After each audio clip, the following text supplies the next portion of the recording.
Bilang mga nasa ilalim ng bagong tipan, hangad natin na ang ating mga kaaway ay lumapit kay Jesus. Nasa kanila kung nais nilang magsisi at bumaling sa Kanya. Ngunit ang tiyak natin hindi hahayaan ng Diyos na magpatuloy sila sa kanilang ginagawa, gaya ng hindi niya pinahintulutan si Saul na habulin si David habang buhay. Dumating ang panahon na sinabi ng Diyos, tama na, matyagang naghintay si David sa pagkilos ng Diyos at sa takdang panahon ay kumilos siya sa pamamagitan ng kanyang makapangyarihang kamay.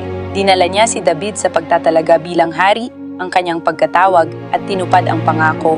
Hinayaan ng Diyos ang mga kapatid ni Jose na ihulog siya sa balon upang mamatay at pagkatapos ay ibenta bilang alipin. Hinayaan ng Diyos ang masasama sa kanilang napakasamang mga plano.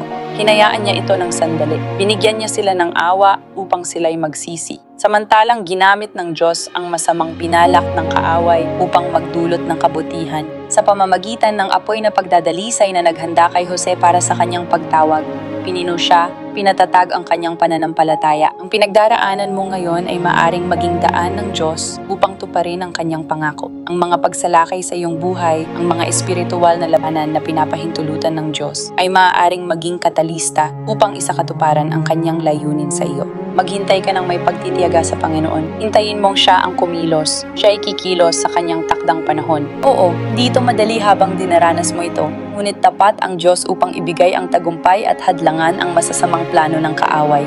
Magpakumbaba ka sa ilalim ng makapangyarihang kamay ng Diyos at sa kanyang panahon, itataas ka niya.